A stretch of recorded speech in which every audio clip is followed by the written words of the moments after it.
Good afternoon. Welcome back to the B&H virtual event space. You are tuned into Zen and the Art of Seeing, hosted by Sony. And for that, I'd like to welcome my wonderful friend, a mentor, a outstanding family man, wonderful photographer, and totally peaceful spirit. Chris, you're everything, man. What's going on? Chris Warwick, welcome. Hey, so great to be here. And you should have added to my introduction a goofball too, because we both are a little bit of goofballs. And so Totally. while this is Zen, which we'll really dig into, there is some lightness, brightness, and levity to this one. So I think everyone's going to really enjoy it. I'm so excited to share about this and how this can help us create better photos. So, I love it. I've been looking forward to it for a long time now, Chris. So I'm going to let you do your thing. okay. I'll see you in a little bit for some Q&A, and if you pop up any questions in the middle of this, I'll be right here riding shotgun. That sounds wonderful. Welcome, everyone. I'm so grateful and excited to be here. I'm going to share my screen and open up some slides, and I'll go back and forth between sharing and talking a couple times. And the topic for today is this idea of Zen and the art of seeing. And who this is for anyone who's feeling stress or uncertainty, they're distracted, they're going through grief or loss, and they're a photographer or a creator of any kind, really. And they want to explore how you can convert chaos to calm or loss to hope or pain to healing. And I found that with the right point of view, photography can really help us kind of metabolize or process or transform, alchemize a lot of tough stuff in life and to make it better. The goal of this session is photographic and exploring how we can create better photos, but also live a better life, because I believe really wholeheartedly that life and photography, they're really closely intertwined. And we're going to talk about Zen in a broad way.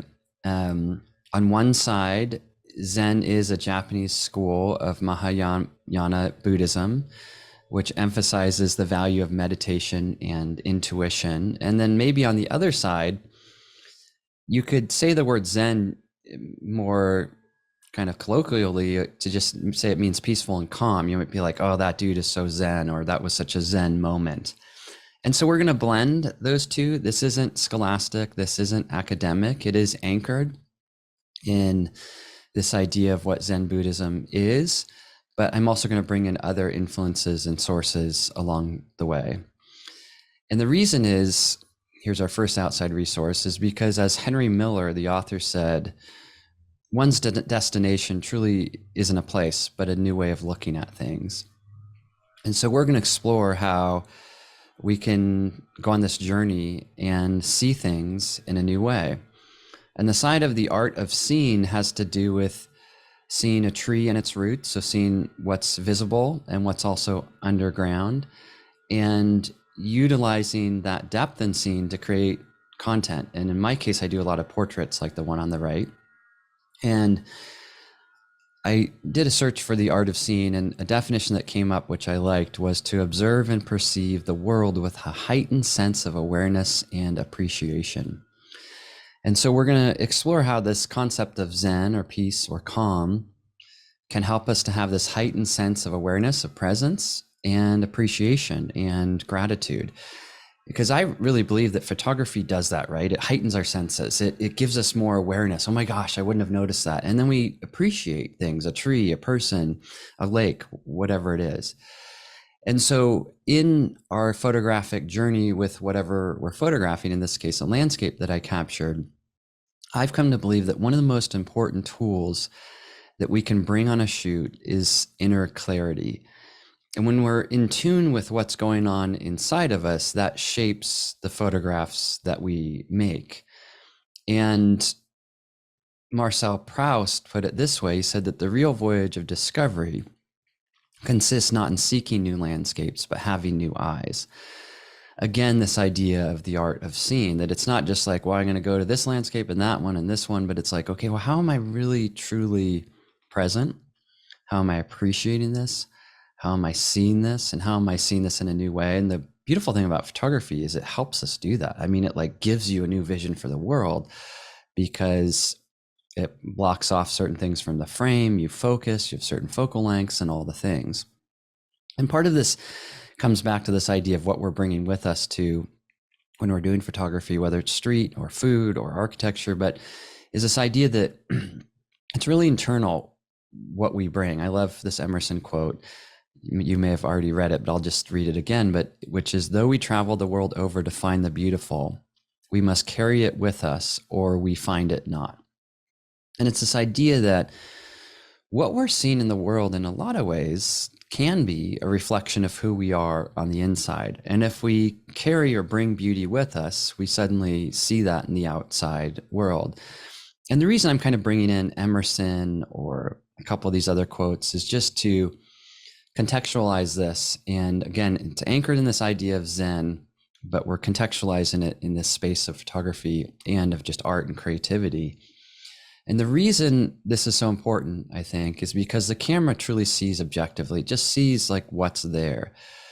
But through craft and vision, which I've talked about in a couple previous webinars, if you haven't seen those, maybe worth going back. I talk about this image and this process. But the point is that the camera will just, it just says this is there. But what we have to do as artists, as photographers, is bring to something our own voice, tap into something inside of us, and then make that an external reality, which means we go from kind of a this to a that scenario. And ultimately, what this is about is this idea of capturing what's invisible. This is a quote from the author of The Little Prince, and it's this idea that what is truly essential, it's invisible. And what is the essence? When you really look at a photograph, we can analyze it and we can figure it out and layer on top of it graphics and things, but ultimately it's a feeling. It's something we feel in our soul, our heart. And the same thing I think is true with music, with poetry, with painting, with ceramics, and the list goes on. But so what happens in visual art is we tend to think it's about the visual. But what I'm encouraging today is to step back from that for a moment and just say, okay, we're looking for invisible things, because what is essential is invisible to our eyes and also our cameras. Our cameras just can't pick up feeling. And that's why two photographers can photograph the same thing and it turns out differently. It's because of what's going on internally. And so while this idea of Zen and the art of seeing may seem kind of up in the clouds, what I'm trying to do here is sort of bring it down to earth and to anchor it a little bit. And I have obviously a lot of slides, but Derek, I just thought it might be worthwhile to take a pause, because part of Zen is pause and listening and slowing down, and just see if you have any thoughts or questions or reflections. And I'll go ahead and just stop sharing my screen for a minute and, pass it over to you. Anything coming in for you or anyone else? Yes, if anybody does have anything, feel free to throw it in. I don't want to steal all the thunder here, but I think the thing for me with Zen is realizing the correlation between the person and the photographer. We are one, but one feeds off of the other. As your life changes and as your life goes, your photography goes a lot of times. And I think that tie for me, as my work has gotten more personal and as I realize that, okay, the changes I make as a person reflect my creativity, reflect the photographer I am. And that's where the whole idea of really just tapping into my work in a different level has helped take it to another level. Does that make sense? It does. Yeah. And let me maybe anchor that, because I agree, which is, I'm just going to go my imagination to New York, because you're in New York, and I remember someone talking to me about this. Like, you could be walking on the street of New York and you could see your friend across the street and he could just give you a little head nod. And if you just had the worst morning of your life, you would say, dude, what a jerk. Like, dude, this guy is just like, how come he's not giving me the time of day? Like you could be really upset the little head nod. But if you had the best morning of your life, something amazing happened, you just had a great time with a good friend or who knows what, you see me gives a head nod, you can be like, man, how cool that we have this friendship that goes beyond words. And we can just connect with each other across the street. We both know. We know, he knows, I know, he knows. Cool. And so it is that internal state in a moment by moment, but also in a larger thing in life, right? Which I think is what you're alluding to, which is like, as we shift and change, like if you really want to up level your photography, of course you got to learn technique, of course you got to learn skill, blah, blah, blah. But that stuff's easy. The hard stuff is to figure out, who am I? What's going on inside of me? How do I then bring that into what's happening? So I could then photograph something that connects with that, because if it's connecting with me, there's a good chance it connects with others. Same thing with writing, like writers or songwriters, they'll write something very personal and then all of a sudden millions of people love it, and the reason is because it was personal. But if they write something really shallow and impersonal, no one really likes it because it's like, doesn't connect, doesn't land. And so tapping into that inner source, is that similar to what you're saying? Does that resonate? Dude, you articulated that way better than I ever could. It's kind of like you ever think something and you're like, I have to be the only person that's ever thought this. And then you see a meme about it and you're like, oh my God, it must be a thing. Like, it's not just me. Yes. And I think that's what makes that the relatable nature of what we feel. It's what ties us to other, perfect example before, I'll let you continue after this. Yeah. You ever in the car with a bunch of people and you can play the greatest song that nobody in the car has ever heard, but it's like, you're in with a group. Nobody wants to hear this great song that no one's ever heard. They want to hear a recognizable song, even if it's a cheesy song, even if it's a song that no one would admit to liking. If it's something that everybody knows, it's like the first song that's going to come to mind is Sweet Caroline. It's like when Sweet Caroline comes on, everyone knows, how the words go. It's almost just the relatable nature of it weighs so much more than, oh, this is a great song. Yes. And I'm going to pick up on that. My daughter had a junior high, 7th grade kind of chorus concert. One of the kids sang Sweet Caroline. And so once he did, the whole audience was like, bum, bum, bum. But what made it so good, and it was like this whole audience interactive thing versus someone before the kid sang like this abstract, like Broadway musical song no one knew. And so everyone was like, oh, this is kind of interesting. But then Sweet Caroline came on, the audience just lit up and leaned in. But I think the key was this little 7th grade kid sang it like he meant it.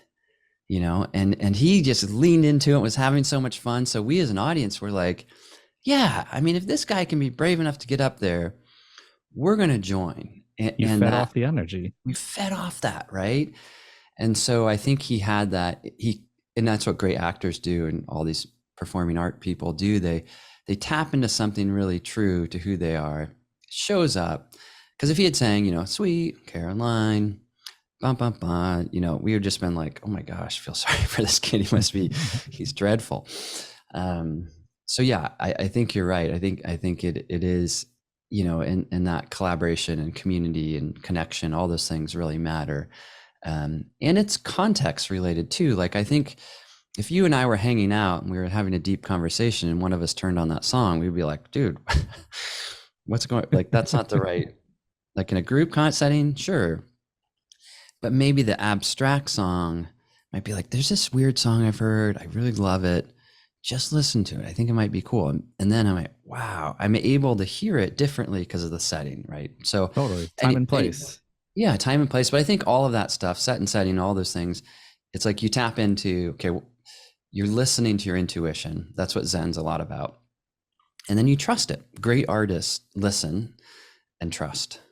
And so let me jump back to slides. But that was cool. That was a cool way to integrate it. And that's what I want to do, is make this integrated. The last thing I want this to be is up in the clouds.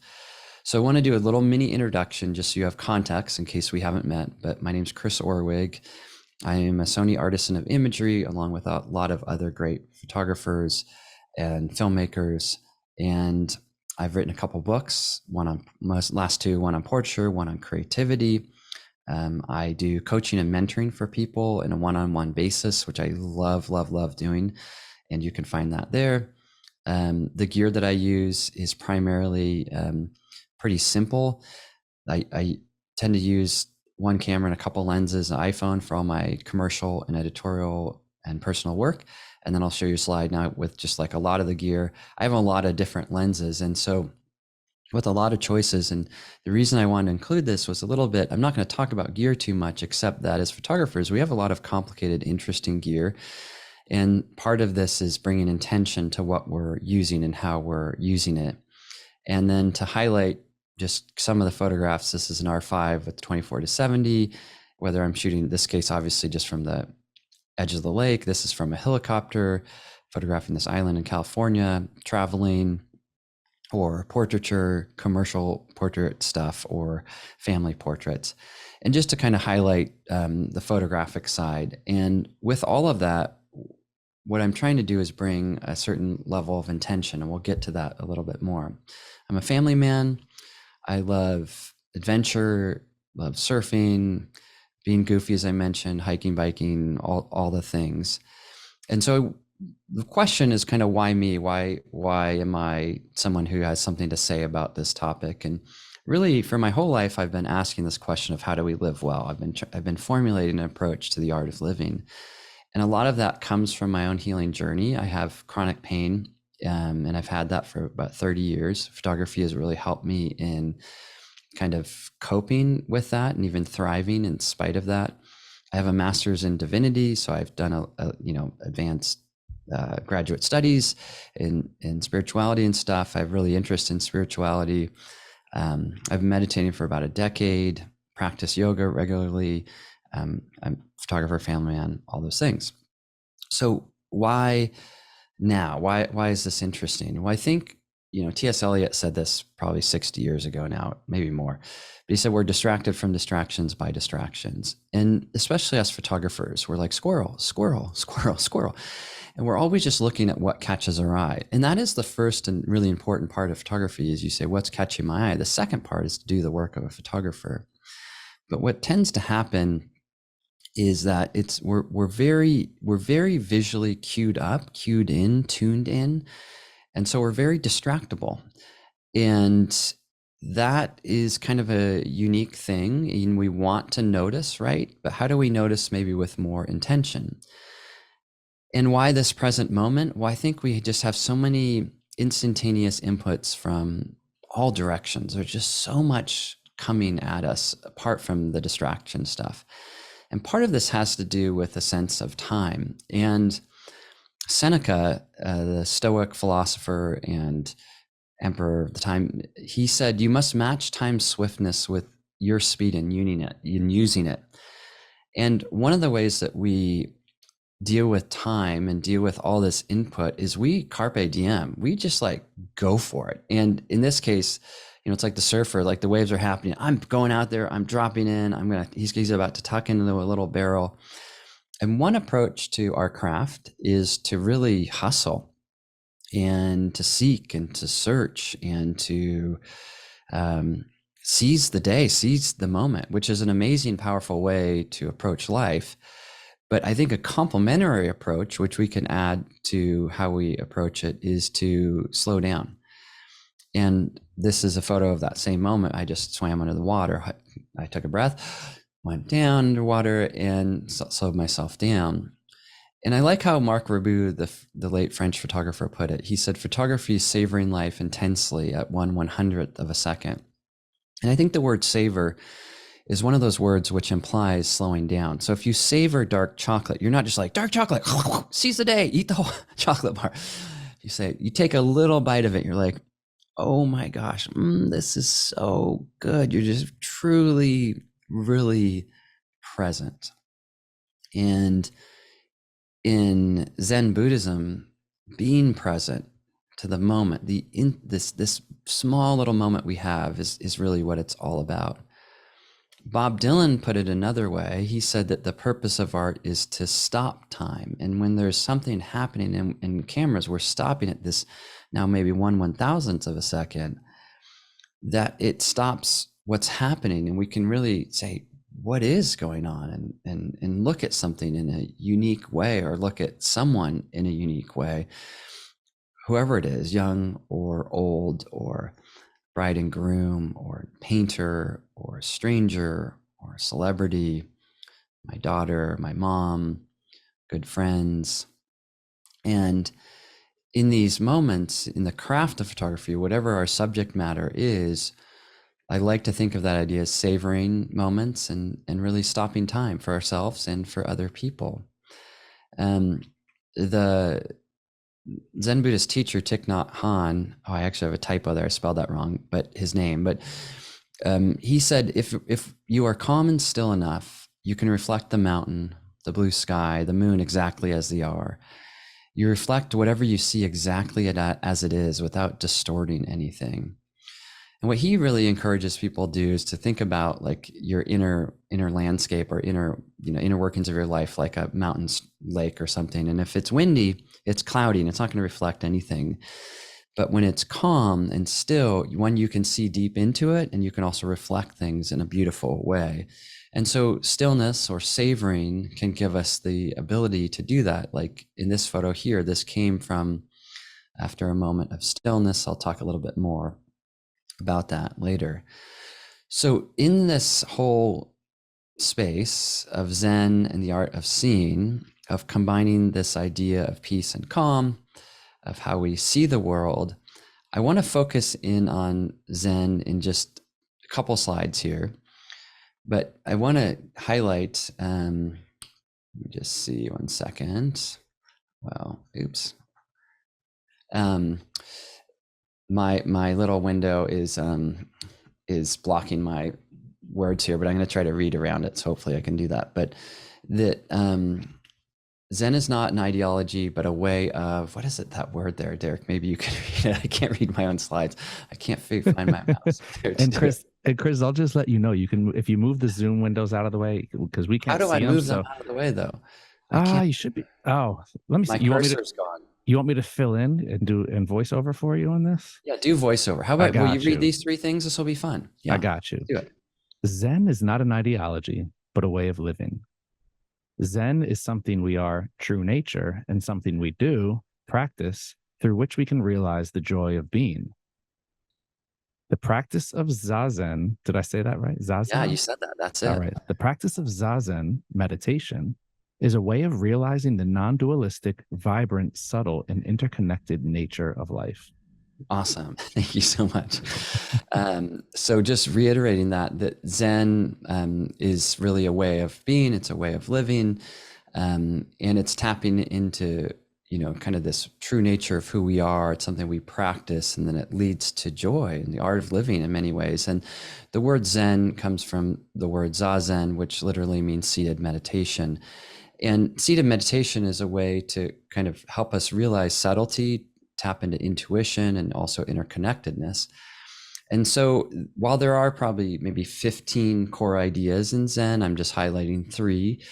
One of them is this idea of being still in meditation. Another one is mindfulness, which is deep presence, really, and being mindful of what's going on.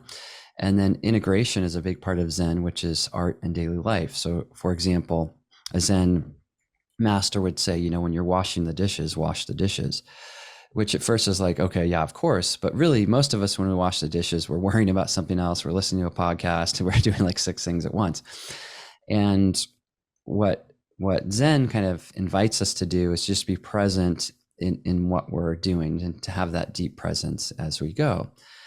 And so with those things in mind, I want to share a couple of Zen stories. This first one I'll read here, which is, or maybe I'll just highlight, but there's a Japanese Zen master, and this university professor was going to visit him, and he served him tea. And so he's pouring this visitor's cup full of tea, and he just keeps on pouring. The Zen master does. The professor who's visiting the Zen master watches it overflow, and he's like, hey, it's overfull, like no more will go in. And then the Zen master says, in classic Zen way, you're full of your own opinions and speculations. How can I show you Zen unless you first empty your cup?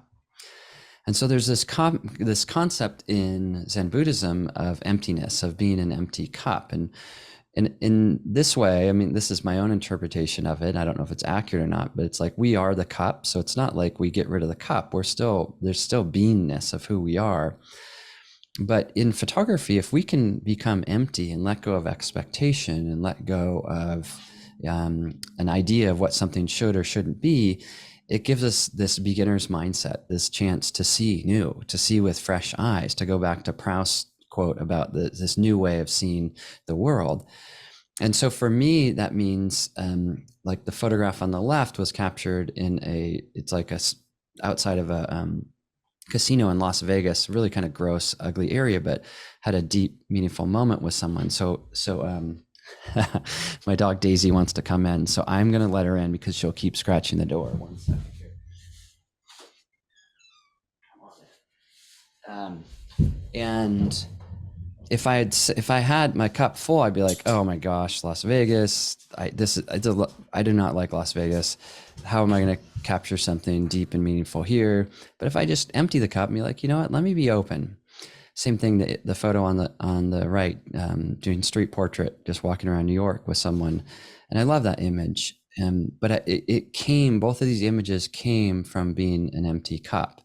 And of course, as photographers, sometimes we have to have a clear vision. We have to have an idea. And I think that's even a Zen concept. It's not like we do one thing and nothing else, but there's a duality to what we do. This is another street portrait. This is a poet, Young Pueblo. And one of my favorite poems by him is this one, is that a human is as deep as the ocean, but most of us only spend time getting to know the surface.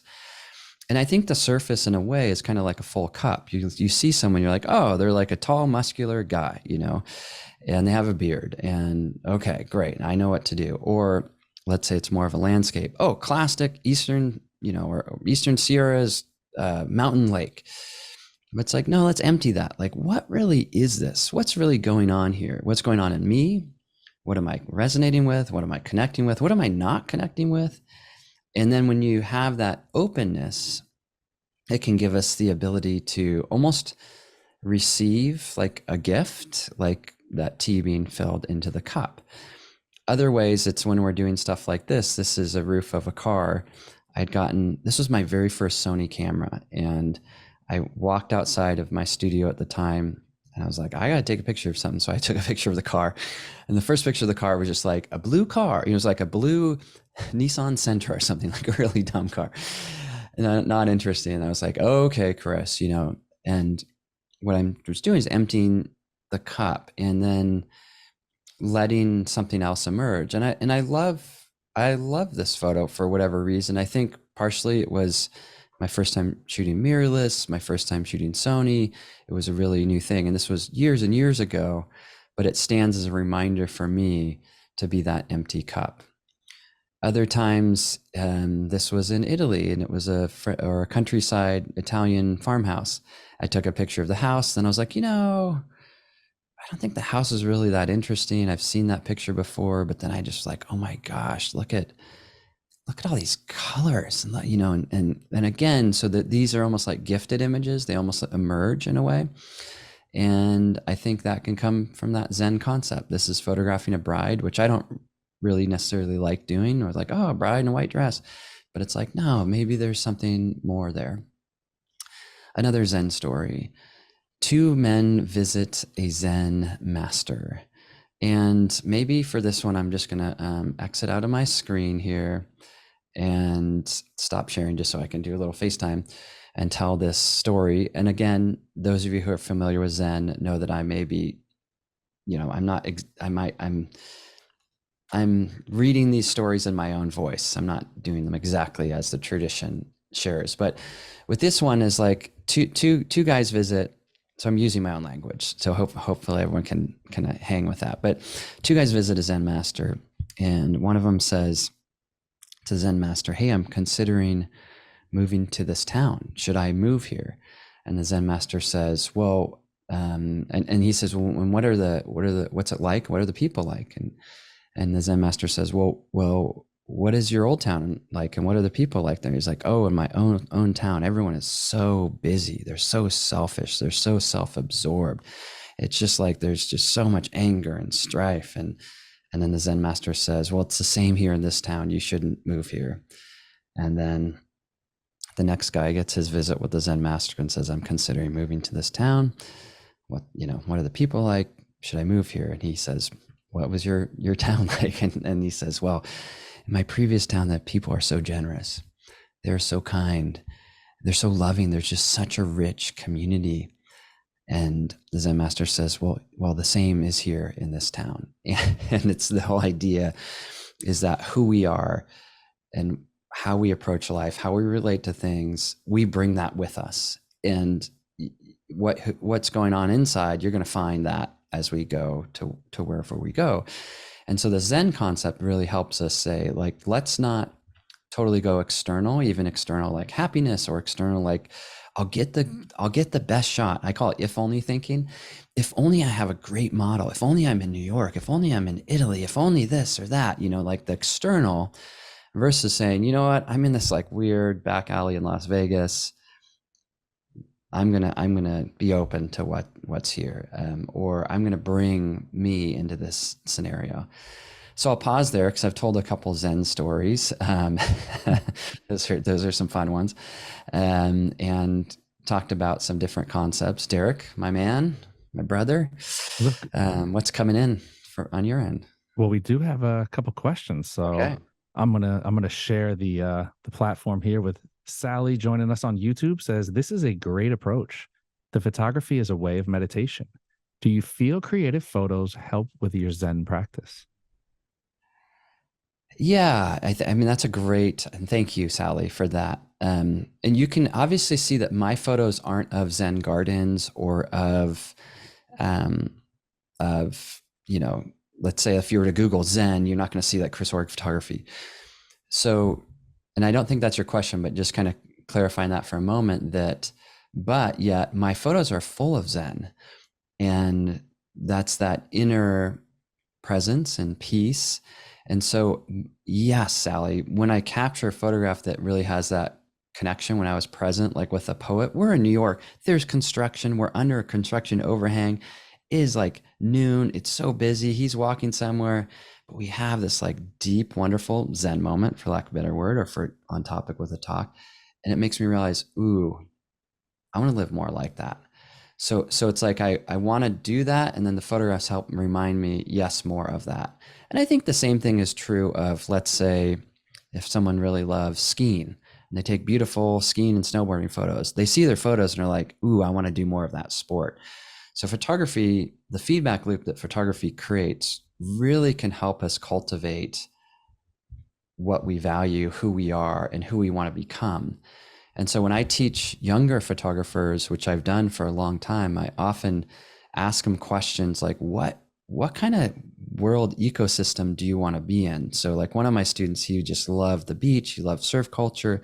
So he ended up doing a lot of that photography, as opposed to, he could have gone to New York and done studio photography, but he just hates being indoors. He hates the studios, And so it's like, yeah, think about that. Or other people who, love landscape photography, and that the photography gets them in the landscape, and then the other landscape they learn about, gets them out there, and then the photograph reminds them of what that experience was like, so yeah, so Sally, you're totally onto it. And I think, Chris, I love that you've opened up that definition of Zen for us, because a lot of us, myself included, you think Zen and what do you automatically think? You think like the sound of a water trickling into a pond with bamboo. Yeah, and like just relax. And I'm like, as you're talking, I'm processing it, and I'm like, no, you've broadened what Zen, like Zen is purpose, it's meaning, it's really tapping into the power of an image. It could be an image out on the street, and there's noise and there's all this, but when you look at the image, especially in particular your images, I feel the images. It doesn't mean that they're not all like peaceful, like images, but I feel you come through in the image. You as the artist, you as the creator come through in those images. And it's more about the connection with the person. I tell you this all the time. Your portraits, when I look at your portraits, it's like you get everybody right in the right zone. And it's that connection. It's the difference between, I really captured a piece of this person and a piece of their soul, and I just took a photo of them, and it might look good. It's deeper than being photogenic and not photogenic. It's deeper than having good light. It's taking a photo and you look at it and you're like, wow, you really captured me. Yeah. I think that could be the greatest compliment that people will say is not I look good in this photo, but you captured me. Like I love when I have a photo that captures my essence. Yes. And I'll just add to that too, and thank you, but is like, I think another concept of Zen, and I like how you're getting, I'm trying to open this up. And part of Zen is being integrated into real life. And so one of my friends, a meditation teacher, says, you don't meditate to get better at meditation, you meditate to get better at life. And I think the practice of Zen, we can practice it to get better at life. And also that then spills over to photography. But that was a side note, what I was going to say. But what I was going to get at when you're talking about that was there's that side of bringing it into what we do and the connection to with the portrait subjects, but it also is that idea of being even keeled. So if you say someone's like so Zen, like something really bad happened and you're like, wow, like their kid was like having a fit and they just dealt with it so well. You're like, that dude's really Zen. I would have like flipped my lid. I think photography is like just a series of problems, right? It's problem solving. Yeah. And so like when we just get super bent out of shape, or when I do, like, oh my gosh, I forgot this lens, or oh, the light just changed, or oh, whatever. But if we're like, okay, yes, that's happening, but let me take a breath. Oh, I can also do this, right? And so it's like it shows up in our images, but it's also kind of like tactical. It's like a really good skill. It's like a sailboat that doesn't flip over. I think some of us as photographers were like, oh my gosh, this is amazing. Oh, now it's not. Oh, great. Oh, no. Oh, that guy pushed me out of the way. I was shooting the concert and they stepped in front of me. And the people are great photographers. You hang out with them enough and you're like, yeah, the person pushed you out of the way, but then they found this new vantage point. They snuck over here. The security guard let them in and they got this photo no one else got. And they got it because they had that inner stability, right? And they cultivated that, which is rad. And that's where I think, and we can be goofy with that. We can even, I think, I mean, this is broadening it more, but we can be like, oh my gosh, that didn't work. We just feel like that really didn't work. Okay. And it's not, I'll talk about anger a little bit later, but it's not like being so angry something didn't work. It's laughing, it's having peace, it's a sense of calm. It's like, okay, let me roll with this. So let me keep going because we have slides, definitely. And we'll jump back too. There's more. This is so fun to have this both ways. And with the two guys visiting the Zen master, really this idea that who we are shapes what we see and what we experience ultimately. And that's why people can go to beautiful places and have horrible times, or vice versa. They can go somewhere uninteresting and make it fascinating. And those are the photographers I really enjoy following and I'm inspired by. Anais Nin put it this way, that we see the world not as it is, but as we are. Our vision really comes from who we are and what's going on inside. Shakespeare said it a different way. He said, nothing is or isn't, but thinking makes it so.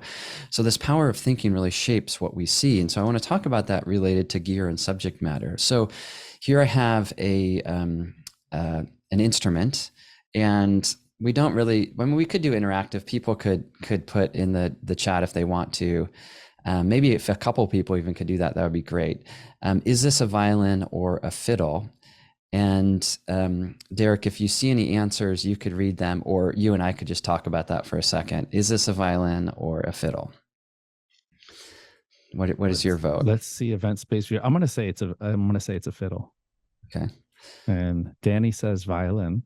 Okay, cool. Well, and I'll dig into that. And the instruments are the same, but the distinction is how we play them. And so it's like kind of hard to know, right? And so the violin, it's formal, it's classical, you sheet music, it's orchestra, Mozart, Beethoven, concert hall. Fiddle, it's informal, it's down to earth, it's folk, it's country, it's bluegrass, you do improv, there's folk music traditions, there's dance. And this to me is one of the most crazy things ever that illustrates that Shakespeare point, is that it's literally the same thing.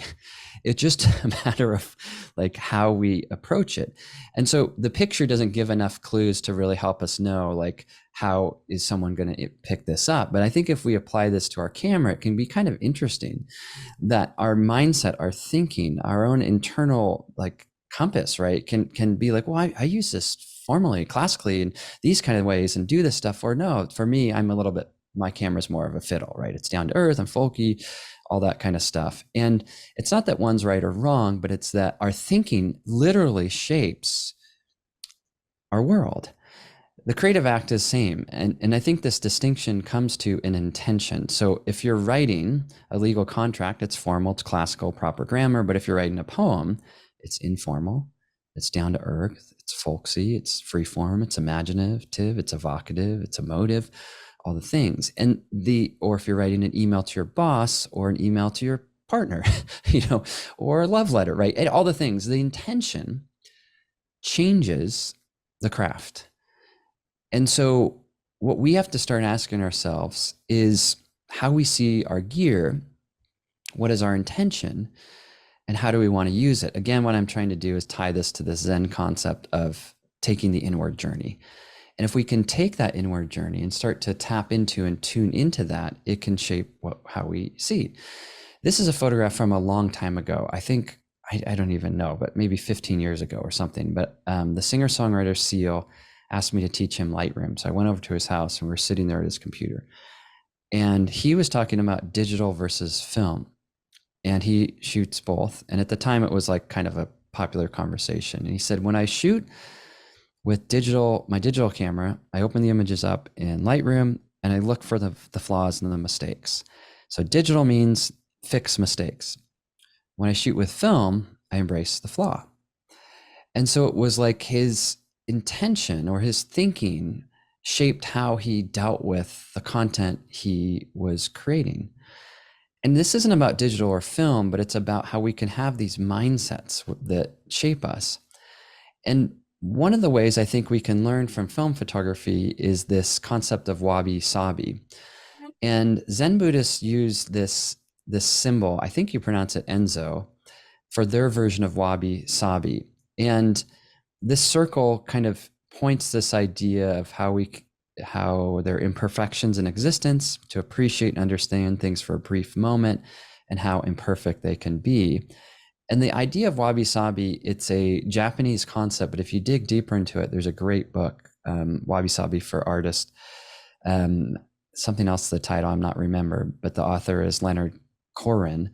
He says that wabi-sabi is the beauty of things imperfect, impermanent, and incomplete. I'm going to give you a little bit more of a definition if you want to screenshot this, but wabi-sabi finds beauty in the midst of humble, rustic, and imperfect things. Quietness, it denotes simplicity and stillness. Sabi helps us appreciate things that have patina or the passage of age.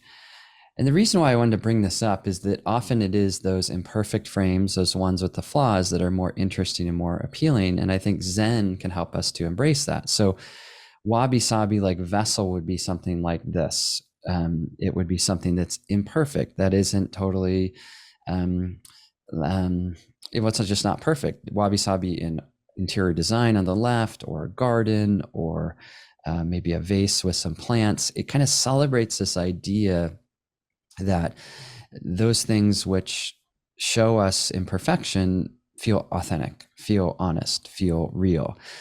My daughter loves Taylor Swift. Taylor Swift is so authentic and honest and real. She's embraced wabi-sabi, I think, in her life. And so we love that. And so as photographers, what I think we can do is learn from this, is just get into this whole idea of like, okay, Shakespeare said nothing is or isn't but thinking makes it so. Like, how do we see things?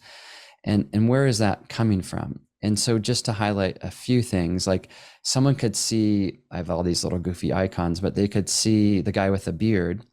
I remember doing a shoot where the model came with a beard and the art director was like, oh, great, another guy with a beard. And so for him, he saw the beard as like a problem. You could be in the desert landscape and be like, oh, great, another sky without clouds. A lot of landscape photographers love clouds, right? And so our inner state, it then shapes what and how we see and what's going on in front of us, even though like all of these little icons, we could talk about what we see in them and we would all see very different things.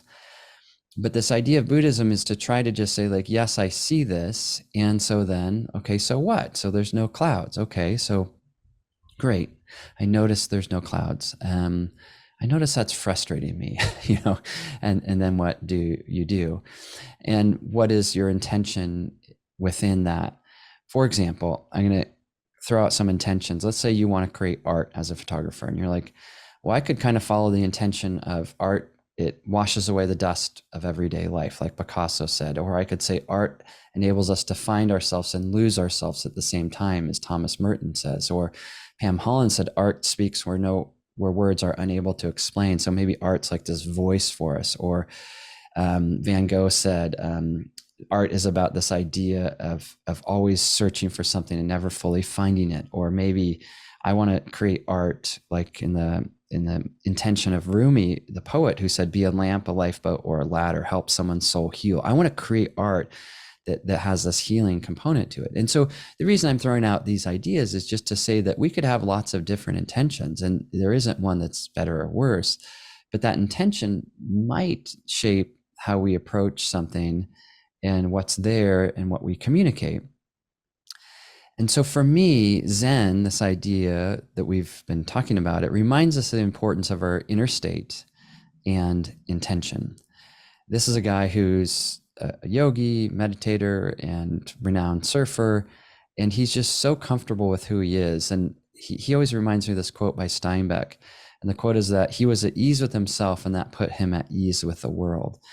That's kind of like the two guys that visit the Zen master, right? The one who's kind of at ease with their community, connected with them, they can move somewhere else and they're at ease with that, right? But this sense of ease can be something that helps us convey ideas, which really, I think photography is about conveying these invisible things, again, these things that are felt within our heart. What I've found as a teacher is that photography is truly autobiographical. It's an outward expression of an inward reality. So if we combine that inward reality, like, oh my gosh, I'm such a dummy, I don't know what I'm doing, and we photograph the girl with the ponytail with that intention, that frustration shows up in the picture. On the other hand, if we have the shaka and we're like aloha, peace, loving, kind, compassion, that energy shows up in the picture.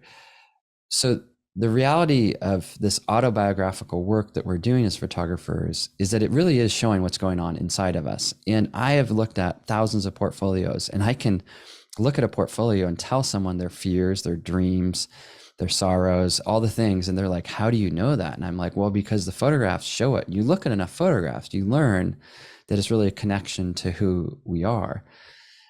The Zen master Thich Nhat Hanh put it this way, that our quality of being determines our quality of doing. As photographers, we are doers. We are pushing a button. We are going out there. We are capturing. We are connecting. We are, photographing objects and people and things and places and moments. And if we want to uplevel our photography, what I'm offering in this talk is, yes, carpe diem, go for it, go do things, but also explore, how can I cultivate something in my inner being, quality there? And that if I can do that and combine that with the carpe diem side of going out and getting it, and the technique and the camera and the lenses, boom, magic. And I think part of this is it makes life better, it makes our work better, and it just can add more to what we do. And I think a lot of this hinges on this idea of taking a breath. And I'll take a pause here in just a second, because we're getting close. And actually, let me take a pause right there and just see, Derek, any questions, or should I keep going? And I'm fine either way, but just kind of want to check in at this. We'll let you round it out, and then we'll open up. So if anybody does have any questions, marinate on them now. I know we have one waiting in the wings, but we'll let you wrap it up, and then we'll come back for some Q&A. Okay, great. Thich Nhat Hanh talks about this idea that anger can be like a potato, and if you bite it, it's bitter. But if you light a fire, boil some water, get to know your anger, like, oh, I'm really angry about this. I'm like, well, why am I angry about this? What is this trying to tell me? Maybe I should pay attention to it. That it can become a part of a nutritious meal. And I think a lot of that comes from, rather than just biting the potato or just taking the photo, it's like, take a breath. Okay, what's going on? Like, okay, I'm here at this beautiful landscape. Let me just take a breath. Oh my gosh, look at how beautiful this is. And so for me, when I take portraits of people, almost every time I ask them to close their eyes and take a breath. And I could do a whole book on this. It's kind of interesting. So what comes before every great portrait I've ever taken is, hey, let's take a breath. Let's close our eyes. I do it together with them. And we take that breath, maybe do it a couple times. And then there's that moment of connection. And it's like that pause, which leads to something. Here's a model, a commercial shoot out on set. I'm just like, hey, take a breath, and then she relaxes. This is a yoga teacher, same kind of thing. Close your eyes, take a breath, just enjoy the sun. And then she's relaxed. And then we create beautiful images. These were other yoga teachers, and you can just feel it in their spirit. And part of what I'm trying to do in my photography is offer presence. And again, Thich Nhat Hanh says that when we offer presence with mindfulness, people bloom. They show up in a different way. And so what I've found is that's true in so many different situations. And again, so with portraits for me, you can always see right before this was an eye close and a breath, an eye close and a breath, an eye close and a breath. And part of that allows people a moment of reflection. Like in this case, the subject was, we were talking about this, we're talking about things that were sad, and she was showing me this painting of this crying cowboy that she's just kind of fallen in love with. And she's this great painter, kind of celebrated in our town. And it allowed for sadness to come into the scene. And I love this portrait of her with her crying cowboy. So recap, Zen is anchored in this tradition of Buddhism. We kind of emphasized this idea of seated meditation, which I guess I didn't talk about very much, but this idea often before shoots, I'll sit down, I'll close my eyes, I'll take a breath, I'll get grounded. So grounding through that, it's also part of a daily practice. Mindfulness, just being present in the moment, integrating that kind of presence into what we're doing, and then expanding it to be beyond this Buddhist tradition, just this cultivating the sense of peace and calm. And the art of seeing is really observing and perceiving with this heightened sense of awareness and appreciation, this deeper gratitude. And so for me, this idea of when we can integrate that into our photography, it can lead to great results. And maybe if you just need one little step, what I would encourage is this idea of taking a breath. When you're out shooting, capturing, whatever content it is, just do a little pause. And that pause can help us be less reactive and more kind of thoughtful and responsive. And it can really lead to amazing things. And thank you so much for this. I'll go ahead and stop sharing my screen here so we can go back and we can hit any questions that are coming up and go from there. Yes, definitely. We're going to start it off. We had a question that came in from Dave on YouTube asking, what technique do you use to help center yourself so you can understand yourself, your location, and scene? Yeah. So one of my yoga teachers always says, at the end of her classes, she always says, notice what you notice. And then, or no, excuse me, let me rewind that. She says, your practice begins now. And so like you take a yoga class, you think you're done, but it's like, no, now it really starts. Like in yoga, union, connection, how do you stay connected? Then when you're out there, she just says this phrase of notice what you notice. So as a photographer, I'll just like, notice what I notice. Like, oh, I'm like really stressed right now. Oh my gosh, it's kind of windy. It's actually kind of cold. So just like mindfulness is just, it's so crazy simple, but it's like, wow, this person looks nervous. Or man, my camera bag is like really heavy on my shoulders and it's making my neck hurt. Just notice that. And then be like, you know what? I noticed that, so I'm going to set that down. So it's not like some enlightened moment, but it is very, very simple. And it's just tuning in, like you said, grounding to what's going on in me, in the environment, the person, the landscape, whatever. And to try to do that in a way that's true to you. I think some people are more, let's say, spiritually in tuned, and for them they can like feel energy of mountains and of lakes and of land, and so for them grounding is maybe that. For someone else it might be like, wow, those are pointy rocks, and both are great, and we're like, wow, pointy rocks, kind of jagged, this is a picture with jagged rocks in it. And then also smooth water, jagged, smooth, and it's not like some spiritual awakening, but it's that grounding in it. Versus squirrel, beautiful landscape. Oh my gosh, light. Whoa, go. Which again, I think is important in photography. I think sometimes we have to like carpe diem the heck out of a moment. You're just like, the light's about to change. You run up to it. You just take the picture. There's no grounding. There's no nothing. And that's okay. I think that's part of our craft. But what I'm kind of offering is adding to that this other side, and then sometimes it might be running up there. Oh my gosh, I take the picture and be like, okay, Chris, take a breath. Oh, wait a second. Trees, pointy rocks, lake, and mountains. And then it's like that leads to something, right?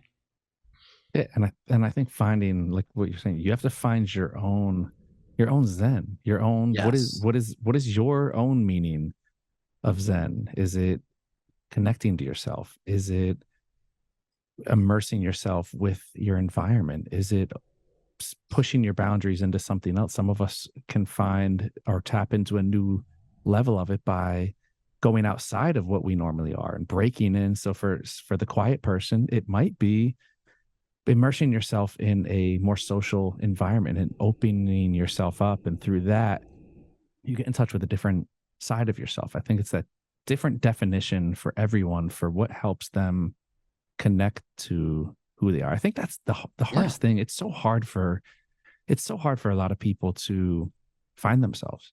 I think Yeah. a lot of people just float in the ether, and it's just, which can't blame them. It's life Yeah. is a struggle. Life is a hassle. It's a lot of times it's just like you try to keep on the hamster wheel and paying bills and Yeah. taking jobs and doing this and doing that, and we don't really hit the pause button and have that intentionality in life. And I think that for me has been a big defining factor is, what is my intention? I think about it all the time as a person and as a photographer. Am I living without intent? Am I taking photos without intent? I've learned that the photos that I feel more strongly about and that I love creating are photos that I create with intent. And I've taken that approach into my life where it's, am I doing something? What is my purpose for doing it? Am I doing it just to do it? Am I doing it for a specific reason? And what is that specific reason? And how does that specific reason help get me closer to where I'm trying to get to? Yes. Yes. And I think back to what you were saying earlier, like it happens to people, for example, in all areas of our life. Like me as a parent, I want to be kind and compassionate and creative and adventurous. And the other night at dinner, my daughter was like, Dad, you're so stressed out right now. And I was, and then my other daughter was like, yeah, you're so stressed. And I was like, I wasn't even aware that I was stressed. Like here, I think I'm like tuned in, aware, or like I have an intention of like being this kind of parent or this kind of photographer, whatever the thing is. But we all fall off the rails, and I think the beautiful thing about Zen is like, yeah, you fell off the rails and you just notice what you notice, which is like, okay, I'm obviously stressed. Like, why am I stressed? And I kind of realized like I just had this like really weird pain in my neck and my back, and something that happened that day. And I was like, and physical discomfort can lead to that. And then I was stressed about something else that was going to happen the next day. And I was like, I didn't even know that I was transmitting stress, right? And I think as photographers, I watch students a lot. They transmit a lot of stress to their subjects. I do portraiture, of course. And what that is like, did I bring the right camera? Do I have enough battery life? Do I do cards? Am my lens clean? All this kind of stuff. And I've talked about this before, but they do. I mean, the most obvious way they transmit stress is they take the picture, then they look at the camera in the back, or they ask me, if it's mentoring, they like, is this any good? And I'm just like, oh, you just transmitted a lot of stress to your subject. And just becoming mindful, right? And then trying to like realign with the intention of like, oh, I just want people to feel kindness. I want them to feel encouraged, or maybe the energy is like, I want them to feel they're rock stars, and you want them to feel powerful and strong, and that's your intention. And if I'm making them feel weak, like maybe I was photographing this one pro surfer and I did a high camera height, and he kind of was like looking up the camera. And it was almost like he had this like little puppy dog like looking up, and I was like, oh my gosh, this is not aligning with my intention, which is to show this guy in an authentic way. But once you go a little too high with your camera height, you're kind of looking up, you can cross that. But if you're sort of like right here, yeah, that's connected. So anyway, I think the point of that is what you were saying exactly. We all got to find it. Just like with meditation, some people do walking meditation. Some people meditate on a cushion. Some people meditate on a class or in a class. Some people are swimmers and they love the meditative nature of swimming, which is like burning a lot of calories and big movement. But the key is like, okay, who am I? What's going on? This stage of life, how do I bring some of this in? And if I can do that, what I've seen with my students at least, life's better. which is kind of my goals with this session. Better life, better living, better work. How cool is that? Right. Well, Chris, we're going to round it out with one final question here from Elizabeth asking, did you have to reach inside yourself and develop patience as you learned this? Immensely. I think I still do all the time, to the point of like my kids saying I was stressed. I was like, I thought I'm pretty self-aware, but I was like, wow, I guess I'm not. Like I had no idea that I was conveying that. So yeah, so a lot of patience, and a lot of, the poet Young Pueblo in particular, he says like, how can we love others if we haven't loved ourselves? So a lot of it is like extending love to self, and then that, helps extend it to others. Um, and that usually means when you make mistakes. And I think in photography, we make mistakes so often. It's so easy to fall into the trap, like, oh my gosh, I'm such an idiot, or I can't believe that, or that's such a bad photo, or they don't want me to photograph them. Why am I even here? What am I doing? And just being like, yeah, like that's coming up, and cut myself some slack like I would a friend, and develop that. And that's the beauty of this. I think it's lifelong. I don't think the thing I like about Zen is it's a practice, and there's no arrival. There's no like, I'm a Zen Buddhist. There's no like phrase you say and then you are. It's more like, no, cultivate mindfulness, tune in. There's different levels. We highlighted a couple things. So yeah, I think whoever mentioned that, kind of such a great way to end is, yeah, like be patient. And wouldn't you say, Derek, too, with photography, that's like the key, right? I mean, like we want to grow so fast, so quick, but it's like where are you in a rush to? There's yeah, there's no finish line.